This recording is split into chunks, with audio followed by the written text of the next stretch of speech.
Welcome back. آغاز میں آپ کو بتائیں، پاکستان کے خلاف افغان سرزمین سے دہشت گردی ناقابل قبول ہے۔ امن اسی صورت ممکن ہے جب افغان طالبان دہشت گرد تنظیموں کی حمایت کو ترک کریں۔ پاک افواج کے سربراہ فیلڈ مارشل سید عاصم منیر کا جنوبی وزیرستان کے علاقے وانا کا دورہ، افسران اور جوانوں سے ملاقات۔ ISPR کا کہنا ہے فیلڈ مارشل نے سرحد پار سیکورٹی صورتحال اور آپریشنل تیاریوں کا جائزہ لیا۔ فیلڈ مارشل کو سیکورٹی صورتحال اور انٹیلیجنس بیسڈ آپریشن غضب للحق اور پاک افغان سرحدی صورتحال پر بریفنگ دی گئی۔ فیلڈ مارشل سید عاصم منیر نے افسروں اور جوانوں کے عزم، پیشہ ورانہ مہارت اور بلند حوصلے کو سراہا۔ فیلڈ مارشل نے وطن کے لیے جانوں کا نذرانہ پیش کرنے والوں کو خراج عقیدت پیش کیا۔ Chief of defence forces field marshal Asim Munir نے یادگار شہداء پر حاضری دی، یادگار شہداء پر پھول رکھے اور فاتحہ خوانی کی۔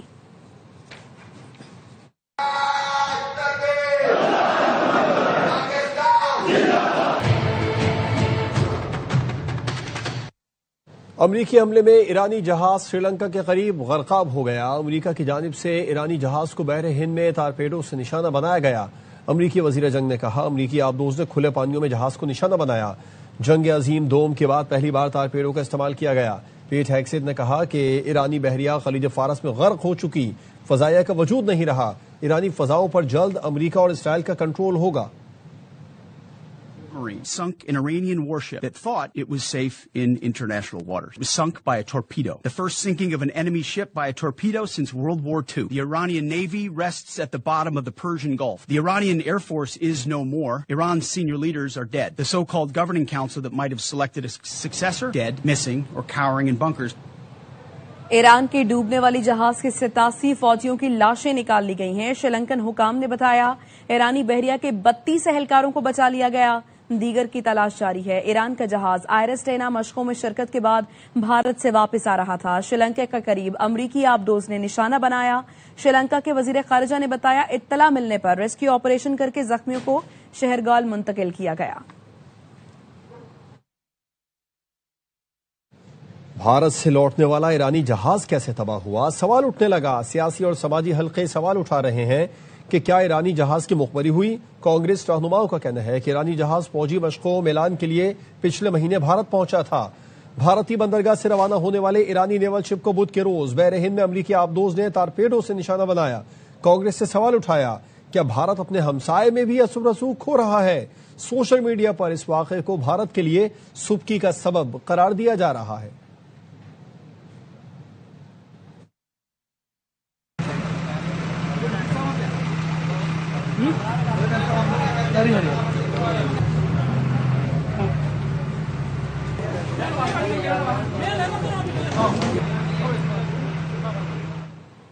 شہید ایرانی سپریم لیڈر آیت اللہ خامنائی کی آج ہونے والی تعزیتی تقریب ملتوی کر دی گئی ہے۔ ایرانی میڈیا کے مطابق تہران میں امام خمینی میں رات 10 بجے تقریب شروع ہونا تھی۔ یہ تقریب اگلے 3 دن تک جاری رہتی، جس کے بعد 6 مارچ کو شہید خامنائی کو سپرد خاک کیا جاتا۔ حکام نے بتایا ملک بھر سے عوام کی بہت بڑی تعداد نے تقریب میں شرکت کی، شدید خواہش ظاہر کی ہے، جس کے باعث انتظامات کو مزید وسیع کرنے کی ضرورت پیش آئی۔ اس ضرورت کے پیش نظر تقریب ملتوی کی گئی۔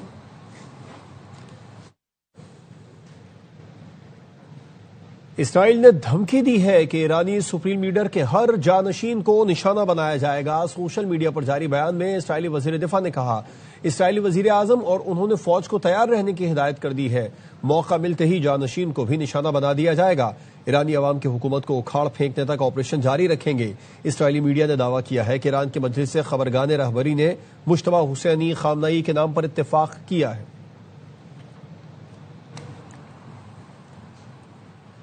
اسرائیل اور ایران کی 5 روز سے جاری لڑائی میں پہلی ڈاگ فائٹ۔ اسرائیل نے تہران میں ایرانی طیارہ مار گرانے کا دعویٰ کر دیا۔ اسرائیلی حکام نے دعویٰ کیا اس کے امریکی ساختہ F-35 نے ایران کا روسی ساختہ Yak-130 جنگی طیارہ مار گرایا۔ اسرائیل نے اصفہان پر بھی حملہ کیا جس میں 5 شہری شہید ہوئے۔ تہران کے مشرقی علاقوں میدان آزادی ایرانی میزائل لانچر اور جوہری تحقیقی مرکز کو بھی نشانہ بنایا گیا۔ حملوں سے گاڑیوں میں آگ بھڑک اٹھی، کئی شہری شہید اور زخمی ہوئے ہیں۔ 5 دن سے جاری جنگ میں مجموعی طور پر 1045 ایرانی شہید ہو گئے ہیں۔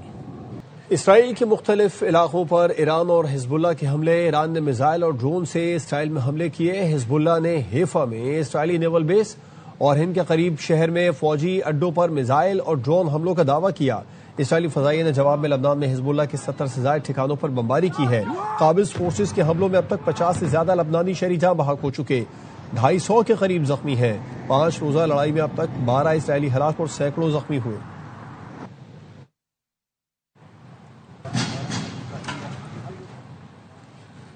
ایران کے خلیجی ملکوں میں امریکی تنصیبات پر حملے جاری ہیں۔ ایران نے آج بغداد ایئرپورٹ کے قریب امریکی تنصیب کو ڈرون سے نشانہ بنایا۔ اربل میں امریکی قونصل جنرل اور امریکی فوجی اڈے کے قریب 4 ڈرون مارے گرائے۔ گزشتہ رات دبئی میں امریکی قونصل خانے کے قریب دھماکوں کے بعد آگ اور دھوئیں کے بادل دیکھے گئے۔ ایرانی فوج نے مشرق وسطی میں 160 امریکیوں کی ہلاکت کا دعویٰ کیا ہے۔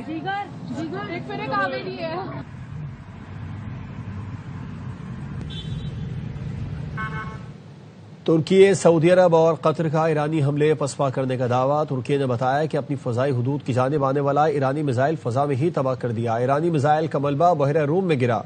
سعودی عرب نے اپنی سب سے بڑی آئل ریفائنری راس تنورہ ایرانی ڈرون حملہ ناکام بنانے کا دعویٰ کیا۔ سعودی وزارت دفاع نے بتایا کہ ریفائنری کی جانب آنے والے ڈرون فضا میں ہی تباہ کر دیے۔ قطر نے ایران کے 2 کروز میزائل اور 10 ڈرونز کو فضا میں ہی تباہ کرنے کا دعویٰ کیا ہے۔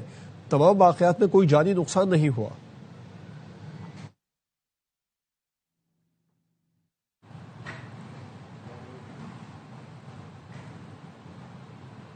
متحدہ عرب امارات کا اپنی سرزمین کسی کے خلاف استعمال نہ ہونے کا اعلان۔ یو اے وفاقی قومی کونسل نے ایرانی حملوں کی مذمت کی۔ کونسل نے ایرانی حملے ریاستوں کی خود مختاری اور عالمی قوانین کی خلاف ورزی قرار دیا۔ کونسل نے کہا یو اے کو نشانہ بنانا ناقابل قبول جارحیت ہے۔ امارات کی خود مختاری، سلامتی اور فضائی اور بحری حدود کا دفاع ریڈ لائن ہے۔ خلیجی ملکوں میں سے کسی ایک پر حملے پورے خطے پر حملہ ہوگا۔ امارات کو بین الاقوامی قانون کے تحت دفاع کا مکمل حق حاصل ہے۔ حملے اماراتی معیشت، سرمایہ کاروں کے اعتماد کو متاثر نہیں کر سکتے۔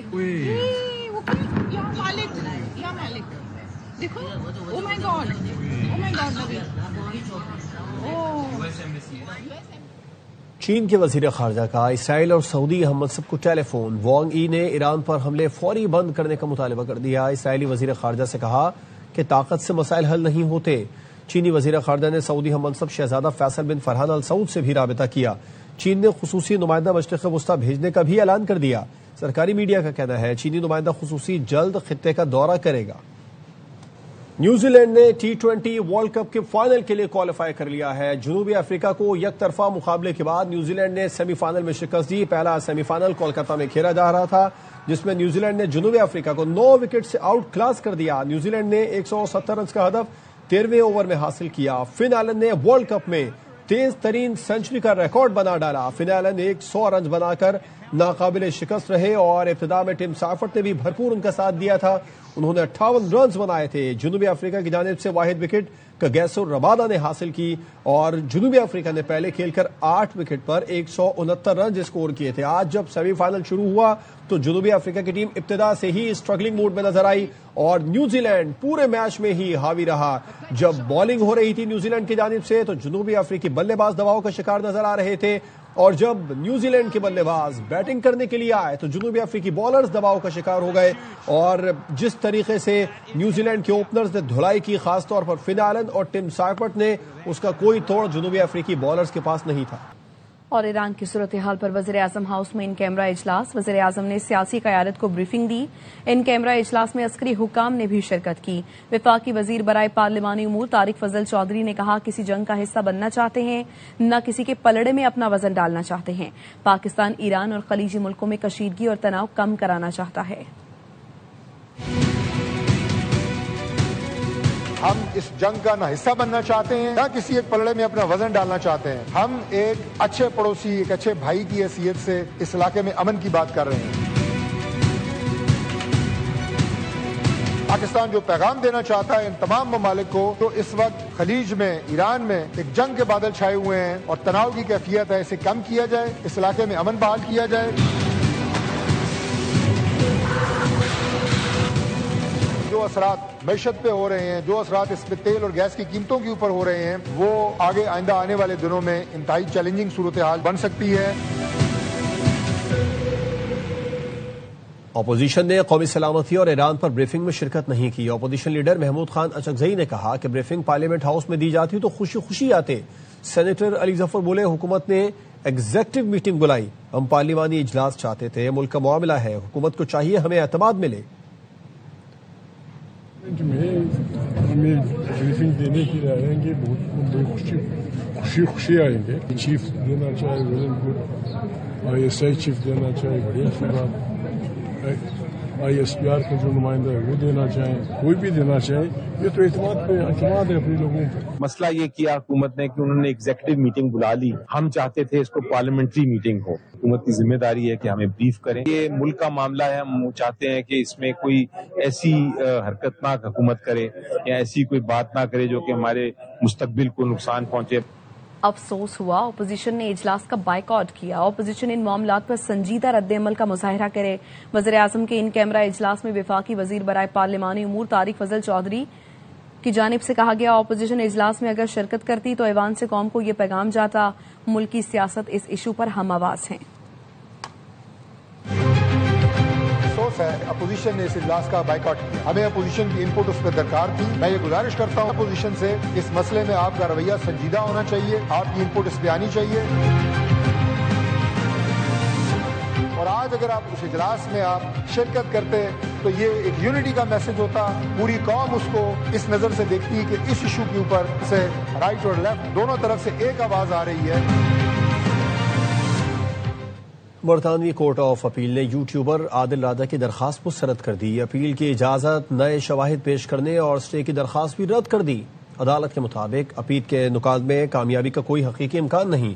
برطانوی عدالت نے حتیٰ عزت کیس میں 50,000 پاؤنڈ ہرجانے کو برقرار رکھا۔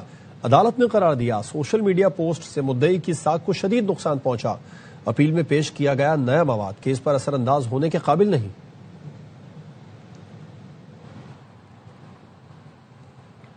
پیٹرول پمپس کو تیل کی فراہمی محدود، تیل کمپنیوں نے پیٹرول پمپس کا کوٹا مقرر کر دیا، تیل کمپنیوں نے تیل فراہمی کے آرڈر منسوخ کرنا شروع کر دیے۔ آل پاکستان پیٹرول پمپ ایسوسی ایشن نے وزیر اعظم کو خط لکھ دیا، صورتحال پر نوٹس لینے کا مطالبہ۔ پیٹرولیم ڈیلرز کا کہنا ہے مشرق وسطی کی صورتحال کے باعث ملک بھر میں پیٹرول پمپس کو 6 مہینے کی اوسط فروخت کے حساب سے کوٹا دیا جا رہا ہے، قیمتوں میں اضافے کے باعث فروخت میں بھی زبردست اضافہ ہو رہا ہے۔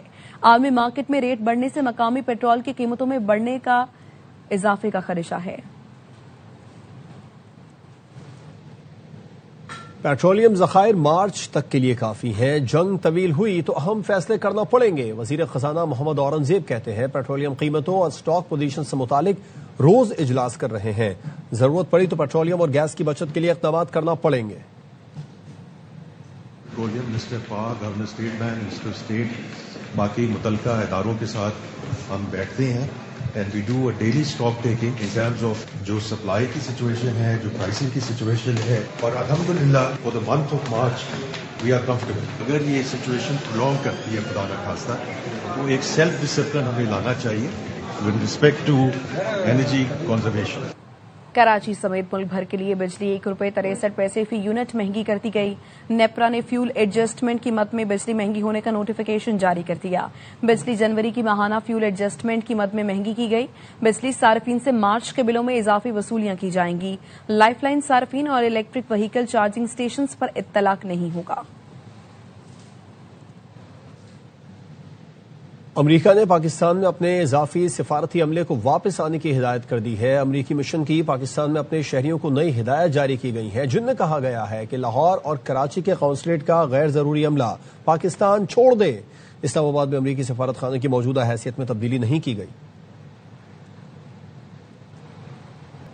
امت مسلمہ کا آخری بچ جانے والا لیڈر اڈیالہ میں ہے، حکومت بانی کو بٹھائے اور ان سے مشورہ کرے۔ وزیر اعلیٰ خیبر پختونخوا سہیل آفریدی کہتے ہیں وفاقی حکومت سے جرگہ افغانستان بھیجنے کا کہا، بات چیت سے مسائل حل ہو جاتے لیکن جرگہ بھیجنے سے پہلے کارروائی کر دی گئی۔ بدقسمتی سے یہاں بند کمروں میں فیصلے ہوتے ہیں۔ سیکورٹی کے حالات خطرناک حد تک خراب ہو چکے ہیں۔ ہماری آخری میٹنگ تھی وفاقی نمائندوں کے ساتھ، اس میں ہمارا ایک ہی ایجنڈا تھا، خیبر پختونخوا کی حکومت، سیاسی اور مذہبی جماعتیں، قبائلی مشران، ان کا ایک گرینڈ جرگہ بنایا جائے جس کو افغانستان بھیجا جائے اور وہاں پر بات چیت ہو۔ وہ جرگہ بننے سے پہلے کاروائیاں شروع ہوئی، بدقسمتی سے فیصلے بند کمروں میں ہوتے ہیں۔ برائے مہربانی امت مسلمہ کے آخری لیڈر رہ چکے ہیں عمران احمد خان نیازی، ان کو ان کی سیاسی پارٹی کو اپنے ساتھ بٹھائیں، جرگہ کریں، مشورہ کریں. تو اگر ہم یہ سوچتے ہیں کہ پاکستان ان کے شر سے محفوظ رہے گا تو یہ ہماری خامخیالی ہے. ہمیں اپنے بازوؤں پر یہ اعتماد ہے اور یہ یقین ہے کہ پاکستان کسی بھی طاقت سے نمٹنے کے لیے ہر وقت تیار رہے گا. پاکستان کے انچ انچ کی حفاظت کرنا ہمارا قومی فریضہ ہے. پاکستان کا افغان طالبان کی جارحیت کا منہ توڑ جواب، بگرام ایئر بیس پر بڑا حملہ. نیو یارک ٹائمز کا کہنا ہے پاکستان نے افغانستان کے اہم ترین بگرام ایئر بیس کو کامیابی سے نشانہ بنایا. ایک aircraft hangar, 2 warehouse تباہ ہوئے. سیٹلائٹ تصاویر سامنے آ گئیں. افغانستان کی وزارت دفاع نے بھی پاکستانی فضائی حملے کی تصدیق کر دی.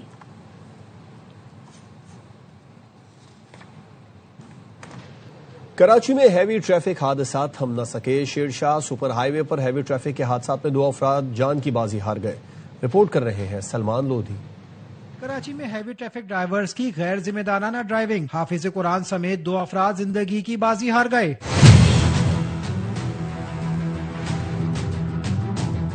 شیرشاہ پل پر ٹرالر کی موٹر سائیکل کو ٹکر، حافظ قرآن زید جاں بحق اور ساتھی زخمی ہو گیا. زید اپنے دوستوں کے لیے مٹھائی لینے نکلا تھا. اس کا والد صاحب آج سے 4-5 سال پہلے فوت ہو چکا ہے. محنت تھا کہ یہ عالم بن جائے، لیکن اللہ کو کچھ اور منظور تھا. قرآن حافظ تھا، اس نے آج اپنے مدرسے کے دوستوں کو جو ہے دعوت دینی تھی افطاری کے بعد، اور دعوت کے لیے یہ مٹھائی لینے کے لیے مدرسے سے نکلا ہے. شیرشاہ پل کے قریب تیز رفتار ٹرالر نے جو ہے اس بچے کو اور اس کے ساتھ بیٹھے ہوئے ایک اور بچے کو ہٹ کیا. سپر ہائی وے پر بھی تیز رفتار ڈمپر نے موٹر سائیکل سواروں کو ٹکر مار دی، جس سے شوہر محمد الیاس جاں بحق اور اس کی اہلیہ زخمی ہو گئی، جسے تشویشناک حالت میں عباسی شہید اسپتال منتقل کیا گیا. دونوں ہی حادثات میں ڈرائیورز موقع پر ٹرالر اور ڈمپر چھوڑ کر فرار ہو گئے. پولیس نے دونوں حادثات کے ذمہ دار ڈرائیورز کی گرفتاری کی کوششیں شروع کر دی. کیمرامین شاہد ویرانی کے ساتھ Salman Lodhi, ARY news Karachi. Peshawar safe city منصوبہ 18 برس کی تاخیر کے بعد حقیقت کا روپ دھار گیا. وزیر اعلیٰ KP سہیل آفریدی نے پولیس لائن میں میگا پروجیکٹ کا افتتاح کر دیا. عدنان طارق رپورٹ کریں گے. 18 سال سے تعطل کا شکار رہنے والا سیف سٹی منصوبہ آخرکار پائے تکمیل تک پہنچ گیا. پولیس لائن پشاور میں منعقد تقریب میں وزیر اعلیٰ خیبر پختونخوا سہیل آفریدی نے منصوبے کا باضابطہ افتتاح کر دیا.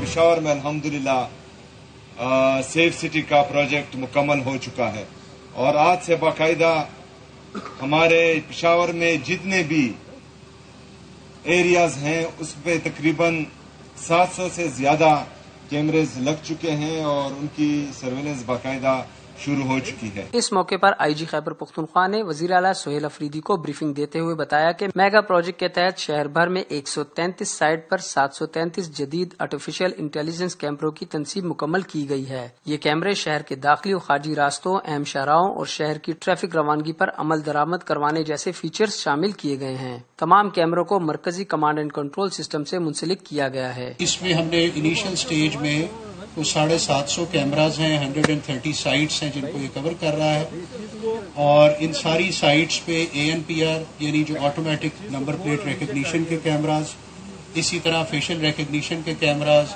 اور اسی طرح جو سرویلنس کیمراز بھی اس میں سارے شامل ہیں. وزیر اعلیٰ کا کہنا تھا کہ سیف سٹی منصوبہ شہریوں کے تحفظ اور جرائم کی روک تھام میں سنگ میل ثابت ہوگا. اب تک کے لیے اتنا ہی. دیکھتے رہیے ARY نیوز.